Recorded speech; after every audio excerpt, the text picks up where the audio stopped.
Assalamualaikum warahmatullahi wabarakatuh. Nama saya Nike Asitia Pangastuti, NIM 430 2019 0030. Di sini saya akan menjelaskan mengenai kemunculan manajemen pelatihan dakwah serta pengertian manajemen pelatihan dakwah itu sendiri. Di zaman sekarang dan zaman dahulu, tentunya dalam melakukan dakwah sangat berbeda. Karena dalam berdakwah juga harus mengikuti tren pada zaman sekarang. Akan tetapi, kita tidak boleh tenggelam ke dalam arusnya atau ke dalam teknologi pada zaman sekarang ini. Kemudian manajemen itu sendiri berarti melatih atau mengendalikan. Sehingga manajemen mempunyai makna tindakan, seni mengurus, kemudian ada memperlakukan, dan ada juga pembimbingan. Kegunaan dari manajemen itu sendiri yang pertama yaitu menyadari kemampuan yang dimiliki, menunjukkan cara ke arah pelaksanaan pekerjaan dengan baik, mengurangi hambatan-hambatan, serta memudahkan tercapainya sebuah tujuan. Ada juga fungsi dari manajemen yaitu perencanaan, pengorganisasian, pelaksanaan, pengendalian, serta pengevaluasi. Pengertian pelatihan. Pelatihan sendiri yaitu berasal dari kata latih,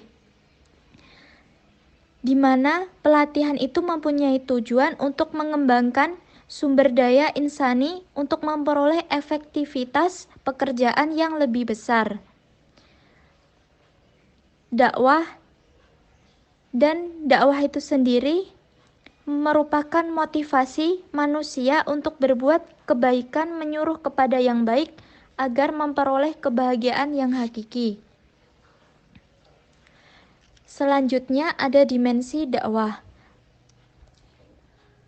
yang di dalamnya terdapat tablik, irsyad, takbir, dan takwir.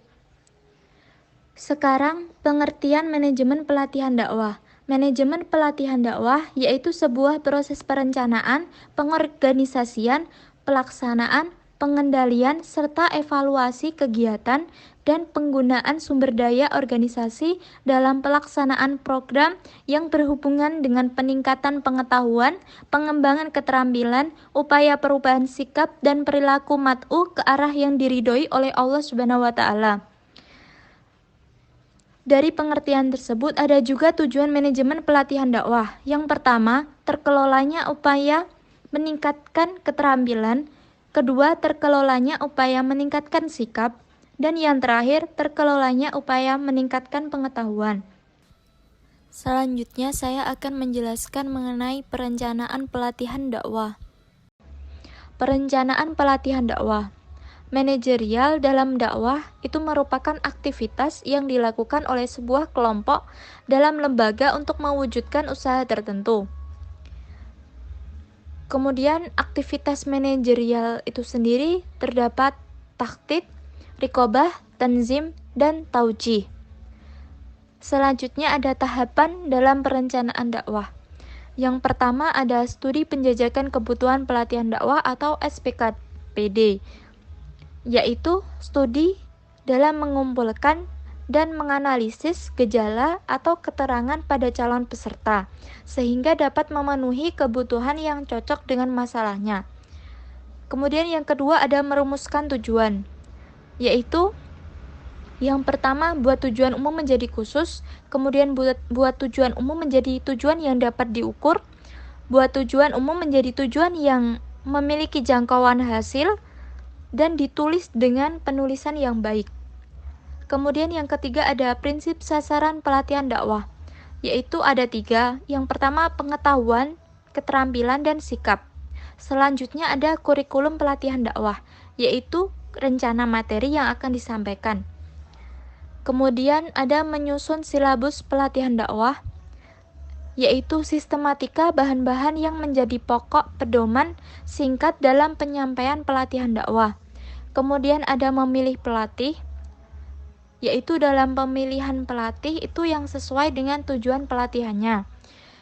Kemudian ada menyeleksi peserta pelatihan dakwah, kemudian menentukan waktu pelatihan dakwah, memilih tempat pelatihan dakwah yang dimana ada pusat pelatihan dan luar pusat pelatihan, kemudian mencermati biaya latihan yang terdapat, biaya konsumen dan yang lain-lain, kemudian ada yang terakhir itu merancang proposal pelatihan dakwah, yaitu melamar atau menawarkan diri mengenai potensi.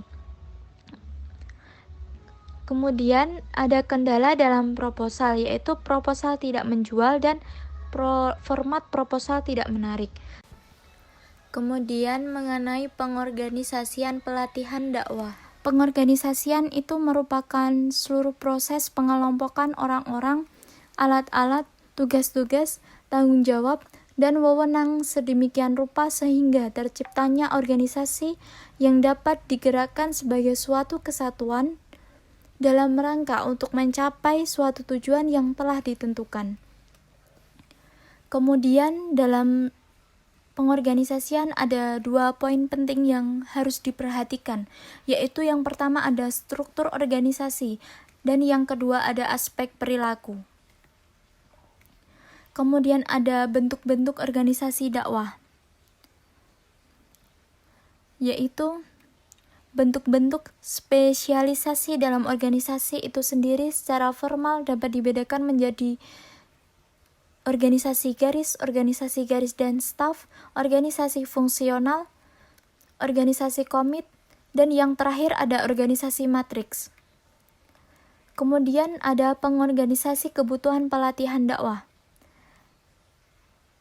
yang di dalam mengorganisasi kebutuhan pelatihan dakwah ada sejumlah kebutuhan yang harus diperhatikan, yaitu salah satunya ada merumuskan kerangka acuan TOR. Kemudian ada yang lain-lain seperti kesiapan untuk melakukan pelatihan dakwah itu sendiri. Kemudian ada membentuk kepanitiaan pelatihan dakwah. Kepanitiaan ini merupakan sekumpulan individu yang siap mengerjakan tugas tertentu untuk menyukseskan tujuan bersama, yaitu suksesnya pelatihan dakwah yang akan diadakan.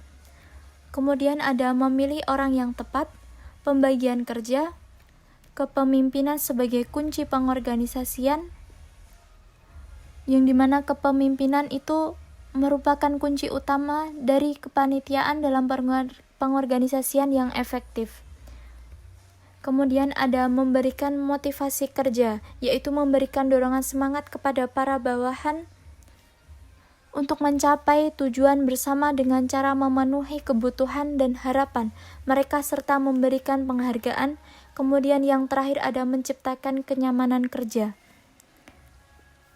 yaitu menjaga stabilitas dan kenyamanan kerja dengan dibangun atas dasar kasih sayang, saling menghormati, dan saling menghargai. Kemudian, aktualisasi pelatihan dakwah. Yang pertama ada tahapan pelaksanaan dakwah, yang dibagi menjadi 3, yaitu ada pembukaan, yang dimana pembukaan tersebut mengawali pelaksanaan.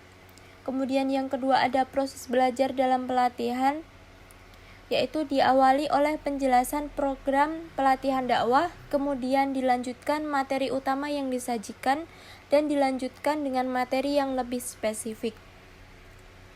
Dan yang terakhir ada penutup. Selanjutnya ada memantapkan persiapan pelatihan. Persiapan yang mantap itu akan membantu melancarkan pelaksanaan kegiatan pelatihan dakwah, sekaligus yang diharapkan lebih terrealisasi. Walaupun demikian, selama proses pelatihan dakwah masih sering muncul masalah yang tidak terbayangkan. Masalah tersebut berkaitan dengan judul, materi, pelatih, atau peserta. Selanjutnya yaitu mencermati materi pelatihan dakwah. Materi pelatihan dakwah merupakan jawaban dari masalah yang dihadapi oleh para peserta. Selanjutnya ada mencermati pelatih dalam pelatihan dakwah. Pelatih sendiri merupakan peran yang penting dalam pelaksanaan pelatihan dakwah. Oleh karena itu, maka pelatih dituntut memiliki kemampuan teknik dasar edukatif dan administratif. Selanjutnya ada mencermati peserta pelatihan dakwah, yaitu setiap peserta dilibatkan dalam proses perencanaan pelatihan. Setiap peserta dilibatkan dalam pembagian tugas-tugas untuk kepentingan pelatihannya. Kemudian dalam diskusi tidak dimonopoli ketua kelompok, melainkan melibatkan semua anggota kelompok. Dan yang terakhir, kegiatan ekstra dan kurikulumnya diserahkan kepada peserta untuk mengaturnya. Kemudian selanjutnya ada metode pelatihan dakwah. Metode adalah cara penyampaian isi atau materi dalam latihan, yaitu ada metode pemasaran, metode curah pendapat, metode diskusi kelompok, metode diskusi panel, metode penguasaan, metode kerja kelompok, metode simulasi, metode bermain peran, dan yang terakhir adalah forum. Selanjutnya ada media pelatihan dakwah. Media merupakan sebuah alat yang berperan untuk menyampaikan suatu pesan atau gagasan kepada sasaran tertentu. Yaitu ada karakteristik media. Dan yang kedua ada pembagian media, yaitu dalam pembagian media terdapat beberapa macam. Yang pertama ada menurut fungsinya, kemudian ada menurut bahannya, kemudian yang ketiga menurut isi pesan, yang keempat itu menurut kelompok sasaran, dan yang kelima ada menurut pembelajaran. Kemudian ada pemilihan media, penggunaan media. Sekian, terima kasih. Wassalamualaikum warahmatullahi wabarakatuh.